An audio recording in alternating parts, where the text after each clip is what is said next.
আসসালামু আলাইকুম ভিউয়ার্স, সাত সকালে উঠেই হাজির হলাম একটা মজার পেট ঠান্ডা করা খাবার নিয়ে। আর সেটা হচ্ছে পান্তা ভাত।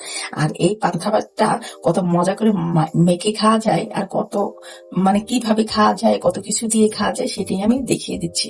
তো আমি এখানে ফার্স্টে পেঁয়াজ নিয়ে নিলাম, কাঁচামরিচ নিয়ে নিলাম, মরিচ নিয়ে নিলাম, ডিম নিয়ে নিলাম, মাছ ভাজি নিলাম, পোস্ত ভাজি নিয়ে নিলাম।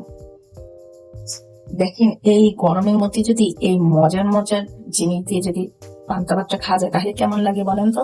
তাহলে আমরা এই সমস্ত উপকরণ দিয়ে ভাতটাকে অনেক মজা করে মেখে নিই। এখন আমি ভাতটাকে মেখে নিচ্ছি অনেক সুন্দর করে। আপনারা চাইলে কিন্তু এই শুকনো মরিচটাকে স্কিপ করতে পারেন, কারণ কি অনেকে কিন্তু গ্যাসের সমস্যা আছে, তারা গ্যাসের সমস্যার জন্য কিন্তু শুকনো মরিচ খেলে অনেক প্রবলেম হয়। তো সেক্ষেত্রে কিন্তু এই কাঁচা মরিচটা দিয়েই কিন্তু পান্তা ভাতটা, উস্তো ভাজি, মাছ ভাজা, পেঁয়াজ দিয়ে কিন্তু খুব মজা করে খাওয়া যায়। আর পান্তা ভাত খাওয়ার কিন্তু মজাই কিন্তু শুকনো মরিচটা কিন্তু পান্তা ভাত খেতে গেলে পারা খুবই মজা লাগে শুকনো মরিচটা দিয়ে।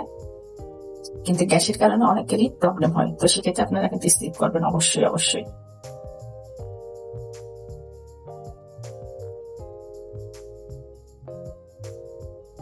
আপনারা চাইলে পেঁয়াজটা হাত দিয়ে ভেঙে নিতে পারেন, আবার কিন্তু চিকচিক করে কেটেও নিতে পারেন।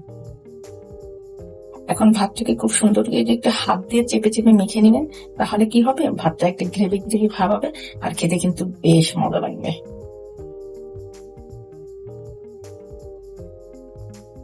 এই পর্যায়ে দিয়ে দিচ্ছি লবণ। আর লবণ না হলে কি পান্তা ভাত খেয়ে মজা আছে? এই পর্যায়ে একটু পানি দিয়ে দিচ্ছি, কারণ পান্তা ভাত যেহেতু পানি তো অবশ্যই লাগবে। আর এই পানিটা দিয়েই কিন্তু বেশি মজা লাগে ভাতটা খেতে। তো আমার ভাতটা কিন্তু অলরেডি মাখানো হয়ে গেছে। আমি ভাতটা মাখানোর সময় ডিমা মাছটাকে সরিয়ে রেখেছিলাম।